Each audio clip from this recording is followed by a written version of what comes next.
चॅनलला सबस्क्राइब करा आणि घंटी नक्की वाजवा। ज्यावेळेस नामदेव महाराज माऊली ज्ञानोबा यांनी भगवान परमात्मा कुर्मदासाच्या भेटी करता त्या लवळ या ठिकाणी येत आहेत बघा। येत असताना नामदेव महाराजांची परीक्षा घ्यावी असं भगवान परमात्म्याच्या मनात आलं। भगवान परमात्मा म्हटले मला सापडून दाखव। सर्वांना इतिहास माहिती आहे, सगळा इतंभूत सांगण्याची काही गरज नाही। भगवान परमात्मा जात आहेत, जात असताना जवळच आरण नावाचं गाव, या आरण गावामध्ये सावता महाराजांचं आपलं भजन करून भजनानंदामध्ये सावता महाराजांचं भजन चालू होतं। श्री कृष्ण गोविंद हरे मुरारी हे नाथ नारायण वासुदेवा। भजनानंदामध्ये त्या लीन झालेले सावता महाराजांन त्या डोळे झाकलेले समोर भगवान परमात्मा उभं राहत आहेत। सावता महाराजांना बोलतायत आणि बोलल्याच्या नंतर रावता महाराजांनी डोळे उघडल्यावर साक्षात भगवान परमात्म्याचं स्वरूप सावता महाराजांना दिसल्यावर देवांना विचारतात इकडं कुंकड आहे का नाही। त्यावेळेस भगवान परमात्मा सावता महाराजांना म्हणतायत माझ्या पाठीमागं चोर लागलेला आहे आणि मला कुठंतरी काय दे बसण्याकरता जागा। बघा नामदेव महाराजांना चोर म्हणणं हे फार विशेषण आहे बरं, विशेष अशा प्रकारची भूमिका आहे। नामाला अशा प्रकारचं पण ही एक अद्भुत अशा प्रकारची लीला या संत महात्म्यांच्या ज्या या कथा आहेत ना, अलौकिक अशा प्रकारच्या कथा आहेत, अलौकिक जीवनाच्या कथा आहेत। काही सर्वसामान्याच्या अंतःकरणामध्ये ह्या रुचणाऱ्या अशा प्रकारच्या कथा नाही। पण भगवान परमात्मा म्हणतात मला बसण्याकरता लपण्याकरता जागा दे। सर्वांना कथा भाग माहिती आहे, तर भगवान परमात्म्याला लपण्याकरता जी जागा दिली ती कोणती, कुठं लपू म्हटलं, फार भारी म्हटले हुशार आहे, कुठंही जरी लपलो ना तर तो मला सापडेल, कुठं लपू। त्यावेळेस सर्वांना इतिहास माहिती आहे, महाराजांना विळा घेतलेला आहे आणि आपलं हृदय फाडून त्या हृदयामध्ये भगवान परमात्म्याला जागा दिली आणि नामदेव महाराज पाठीमागून येत आहेत, ज्ञानोबा येत आहेत आणि विचारतायत पाहिलं का हो इकडं देवाला। सावता महाराज सुद्धा खोटं बोलतायत, इकडं कुणी आलं नाही हे का नाही। पण ज्या वेळेस तो शेला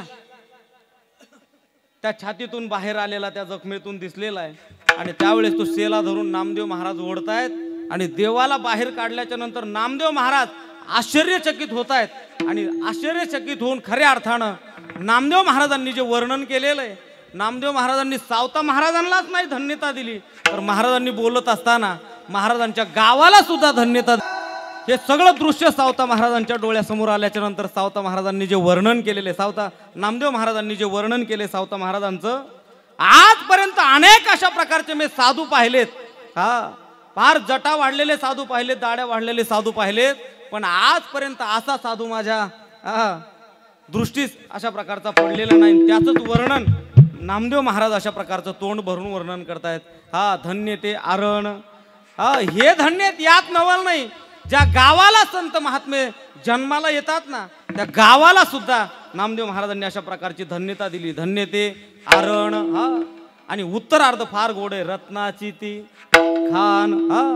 नुसते एकट्या सावता महाराजांनाच धन्यता नाही तर रत्नाची खान। रत्नाची खान म्हणजे कोण?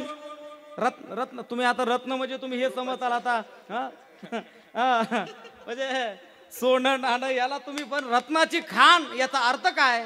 तर रत्नाची खान याचा अर्थ असा आहे संत जीवन जे आहे ना हे डायरेक्ट संत माणसाच्या जीवनामध्ये होत नाही। या संत आणि संत जगतामध्ये तेच होतात ज्यांना पाठीमागं काहीतरी परंपरा आहे। बघा आज नाथ महाराजांचं नाव साकल्यानं तोंडासमोर प्रत्येकाच्या येतं, का बरं? भानुदासाचे कुळी महाविष्णूचा अवतार, क्षेत्र प्रतिष्ठान नांदे गोदावरी तीर। म्हणजे नाथ महाराजांना सुद्धा परंपरा आहे, कुणाची? भानुदास महाराजांची। तुकाराम महाराजांचा विचार केला तर तुकाराम महाराज म्हणतात जन्मोजन्मी आम्ही किंवा माझ्या वडिलाची मिराशिगा देवा आणि तुझी चरण सेवा। अरे आज आम्ही तुझे भक्त नाहीत, आमचं पाठीमागचं कुळ पहा। संत बघा डायरेक्ट झालेला जो संत आहे ना तो जगतामध्ये ओंकार महाराज जास्त दिवस टिकतही नाही। जे डायरेक्ट झालेले जे संत आहेत ना ते आज कुठे देवटे बाबा सगळ्यांना माहिती आहे का ना, आपोआपल्या घरी नाही। ते आम्ही वैकुंठवासी आलो याची कारणाशी, आम्ही जेलवासी म्हणावं लागलं आहे का नाही, असा प्रकार आहे। म्हणजे डायरेक्ट जे संत झालेले आहेत त्या त्यांचं संतत्व जास्त काळ अशा प्रकारचं टिकलेलं नाही. म्हणजे संतत्व जास्त काळ टिकण्याकरता त्याला परंपरा फार महत्वाची आहे. तसं नामदेव महाराजांची आपलं सावता महाराजांची सुद्धा ही परंपरा आहे ना, त्या परंपरेचंच वर्णन करतायत नामदेव महाराज. रत्नाची खाण. नामदेव महाराजांचा आपलं सावता महाराजांचा सुद्धा इतिहास जर आपण पाहायला गेलं तर हे मूळचे राहणारे कुठाले औसा आहे का नाही, पण तिकडून काही कारणास्तव गाव सोडून इकडे येत आहेत. अरण्यामध्ये अशा प्रकारचा राहण्याचा योग आहे. म्हणून त्या काळामध्ये कुठल्या कुठल्या परिस्थितीला तोंड द्यावं लागलं असेल तुम्ही त्या गोष्टीचा अभ्यास करा. त्या अरण्यामध्ये अशा प्रकारचं राहिले म्हणून मला असं वाटतं त्या गावाचं नाव काय पडलं, आरण हे नाव पडलं आहे का नाही. आणि मग त्या खऱ्या अर्थानं मूळ पुरुष काय नाव त्यांचं, सावता महाराजांचे आजोबा कोणते, दैवमाळी आहे का नाही. काय नाव त्यांचं, दैवमाळी. त्या दैवमाळ्याला 2 मुलं. काय नाव त्या मुलाचं, एकाचं नाव परसुबा आणि एकाचं नाव डोंगरोबा. पण डोंगरोबा अशा प्रकारचे अरण्यामध्ये गेले, त्यांचं काय तिकडं म्हणजे वापसही आले नाही. पण जे परसोबा जे आहेत ना, या दैवमाळ्यानं या परसोबाचं अशा प्रकारचं लग्नाच्या वयामध्ये आल्यावर केलं. आणि लग्न केल्याच्या नंतर त्यांना जे मुलं झाले त्या खऱ्या अर्थाने यांना फार काळ मुलगा नाही. म्हणजे तुकाराम महाराजांची सुद्धा तीच परिस्थिती आणि सावता महाराजांची सुद्धा तीच तुकाराम महाराज सुद्धा फार दिवसानं बोलोबाच्या पोटी अशा प्रकारचा जन्म घेतलेला आहे. तसाच इतिहास आहे. असं सावता परसोबांच्या पोटी या सावता महाराजांनी जन्म घेतला. आणि खऱ्या अर्थानं सावता महाराजांचं जे जीवन आहे ना, ते जीवन अशा प्रकारचं कर्मयोगी अशा प्रकारचं जीवन आहे. असा इतिहास आपला सावता. बाकीचे जे संत आहेत ते सगळे संत पंढरपूरला अशा प्रकारचे त्या भगवान परमात्म्याच्या भेटीला जात आहेत. पण नवलाईची गोष्ट अशी आहे, आज पंढरपूरहून भगवान परमात्मा सावता महाराजांच्या भेटीला येतोय. हे सावता महाराजांच्या जीवनातलं विशेषत्व आहे. म्हणजे सावता महाराज हे ज्येष्ठ आणि श्रेष्ठ अशा प्रकारचे संत आहेत. बघा, सावता महाराजांनी ज्ञानोबा रायला समाधीच्या काळामध्ये ज्ञानोबा रायला समाधी देताना सुद्धा सावता महाराज याच्या साक्षीला आहे. त्या ठिकाणी ज्ञानोबा रायच्या समाधीला देव, निवृत्तीनाथ अशा प्रकारचे सगळे अशा प्रकारचे हजर होते. त्या मैफिलीमध्ये सावता महाराज सुद्धा ज्ञानोबा रायला समाधी देण्याकरता हजर होते. बघा, म्हणजे अगदी वयोवृद्ध, ज्ञानवृद्ध, तपोवृद्ध असणारे हे सावता महाराज. म्हणजे असं हे जीवन सावता महाराजांचं, याला म्हणायचं रत्नाची ती खाण. इथून आलेली ही परंपरा. एवढंच नाही तर वर्णन करत असताना याच्याही पुढे जाऊन बोलतात. म्हटले काय म्हटले, धन्य ते आरण, रत्नाची ती खाण, जन्मला निदान सावता तो. याच्याबद्दल काय बोलावं म्हटले, याच्याही पुढचं वर्णन करतात दुसऱ्याच्या गुरुजींनी. किशोर गुरुजींना धन्यता नाही, आपण त्यांना बोलत असताना काय आवाज आहे, धन्य तुमचे, धन्य माता पिता तयाची. म्हणजे किशोर महाराजांचं याच्यामध्ये वर्णन नाही. म्हणजे किशोर महाराज गातायत यात नवल नाही. त्या गाण्याच्या पाठीमागं अशा प्रकारचा कोणाचा जो अधिकार आहे तर ते हा अधिकार यांना प्राप्त करून देणारे कोण आहेत, माता पिता. म्हणून धन्य त्याची माता, धन्य त्याचा पिता, साठविला दाता त्रैलोक्याचा.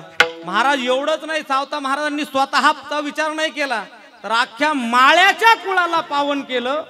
याचा अशा रुचे शिखरी एक योगी निराकारी, मुद्रा लावणी खेचरी प्राणायामी बैसला. या मुद्रा लावण्याचा जो अधिकार आहे ना, असं म्हटलं जातं ते योग्यांनाच. म्हणजे ज्याचं लग्न नाही झालं या मंडळीला या योग अशा प्रकारचा साधता येतो. पण सावता महाराज संसारिक असून सुद्धा जाण्याच्या वेळेला योग प्राणायाम अशा प्रकारचं साधतायत. त्यावेळेला त्या योगानं खऱ्या अर्थानं अंग अशा प्रकारचं तप्त केलेलं आहे. ज्ञानोबा खऱ्या अर्थानं सावता महाराजांना ही योग साधनेची जी शिक्षा आहे, योग साधनेचं जे शिक्षण आहे, हे कुणाकडून मिळालं असेल तर ते म्हणजे कैवल्य साम्राज्य चक्रवर्ती भगवान श्री ज्ञानोबारायाच्या संगतीमध्ये सावता महाराज होते. ज्ञानोबारायानं सुद्धा मांडे भाजले. कशावर भाजले? पाठीवर भाजले. कशाच्या जोरावर? योग साधनेच्या जोरावर. तसं महाराजांनी सुद्धा या साधनेच्या जोरावर आपला देह खऱ्या अर्थानं जसा पवित्र देह मिळाला तसाच तोच पवित्र देह ज्याची त्याला अर्पण अशा प्रकारचा केलेला. देहा पाचाचा आणिला उसणा आणि शेकी ज्याची त्याला देणे लागे. या संत महात्मे येतातही सो खुशीनं आणि जातात सुद्धा सो खुशीनं. अशा प्रकारे सावता महाराजांनी सुद्धा खऱ्या अर्थानं पांडुरंग भगवान परमात्म्याला हा देह समर्पण केला. त्याचं वर्णन महाराज एका अभंगामध्ये करतायत बघा. महाराज म्हणतायत सावता